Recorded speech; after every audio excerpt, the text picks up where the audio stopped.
Welcome to the very first episode of Rusty's Collection. Well, the second take of the very first episode, because on the first take, wow was I boring. I'd like to start by giving you a bit of background as to why I wanted to start this YouTube channel, and it all started with my very first car, the Saab 900, which I then sold to buy my second car, a 1984 Porsche 928 S2 automatic in Grand Prix white. That's a bit of a crazy story, that one, and it did actually turn up to me on a low loader in bits. I then moved on to a Jaguar XJ6, the XJ40 1993 model, and then onto a 1996 XJ6, which was the XJ300 model, and then came my second Porsche 928, the 1988 928 S4 in manual. That was an absolutely fantastic car, but I do have this problem of getting itchy feet and wanting to move on. So that 1988 Porsche 928 S4 is a good example. Bought it for $8,500, sold it a year later for $6,500, and if I'd have kept it, it'd be worth around $30,000 today. Another example, 1989 Lotus Esprit Turbo SE, bought it for $15,000, kept it for a year, traded it on one of all things, a BMW 3 Series, and got $7,500 for it. Yes, you heard me, $7,500. So lost 50% of its value, and again that would be worth around $30,000 today. I seem to be brilliant at buying these cars almost at the bottom of their depreciation, only to get itchy feet and sell the cars when they do hit the bottom of their depreciation, only for them to raise in depreciation after I have sold them. Story of my life. So that brings us on to my latest purchase, a 2004 Porsche 996 Carrera 4S. It's a manual car, and it is the Cabriolet, so it does come with the wonderful hardtop as standard out the factory, which was an option on all other 911s. And you may ask, why was it the cheapest in the UK? Well, it may have had a slight accident where the insurer deemed it a total write-off, but it has been repaired to its former glory, and this is where I purchased it. So let me tell you a little bit about the 2004 Porsche 996 Carrera 4S, which I think is one of the best looking, or the best looking, Porsche 911s of the modern era. Just look at that back end and tell me it's not, because I cannot think of a better looking modern 911. This being the Carrera 4S, comes with the turbo body, which is great for me because the turbo is completely out of my budget range. So how do you run a sports car on a very, very tight budget? Well, I'll let you know. So the one thing that I have found on this car so far is that it does think that it is a vintage Ferrari, in that when it is cold, so when I first start up, it doesn't like to use the gears. Once it's warm, it's fine, but just when you first start up. So I do think it's going to need a transmission fluid change sometime in the very, very near future. So that is definitely a cost that's coming my way.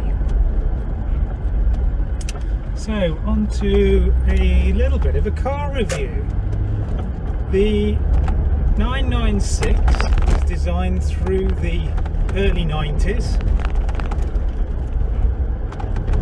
and by a man called Pinky, believe it or not. Strange name, but there you go. The air-cooled 911 was coming to the end of its life after a very, very long life, and they needed to replace that engine. So they came out with the 996, replacing the absolutely beautiful 993. The first 996 was a 3.4 naturally aspirated engine, straight flat six, same as the earlier cars, and that car also came with the very, very nasty Frideck headlights. Porsche at the time, the mid-90s, was going through a bit of a financial downturn, and they needed to find ways of saving money. So they spoke to Toyota, of all companies, a Japanese car company who seemed to know a lot about saving money and being able to build good quality cars, even though saving money. And they showed Porsche how to automate their manufacturing processes, and also talk to them about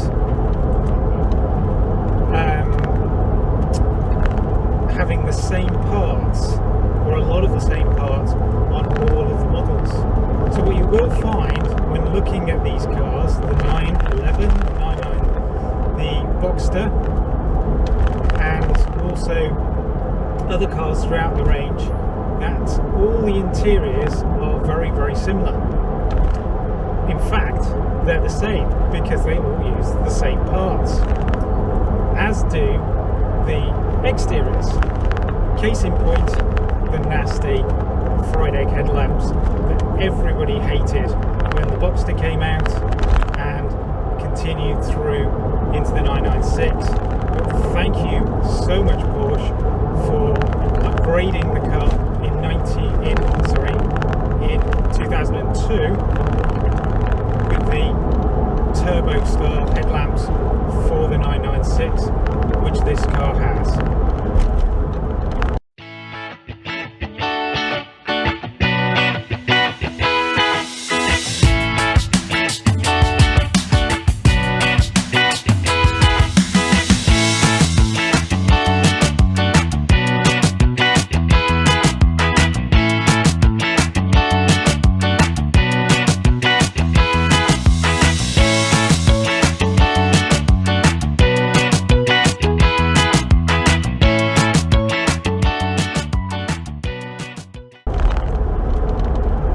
So the car I've got here, being the 2004 model, is the last model of the naturally aspirated cars.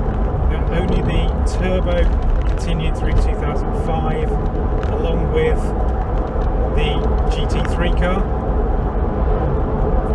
and this car, being the Carrera 4S, is the four-wheel drive, but being the Cabriolet, is the heaviest of all the 996s at that time, with a top speed of 172 miles an hour.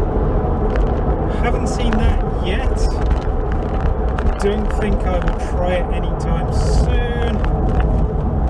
And has a 0 to 60 time of 5.3 seconds, which I have seen. This car goes extremely well, very flat through the corners, brilliant increase in speed, acceleration, through the gears, absolutely fantastic. So, that brings us to the end of episode 1. Thanks everyone for watching.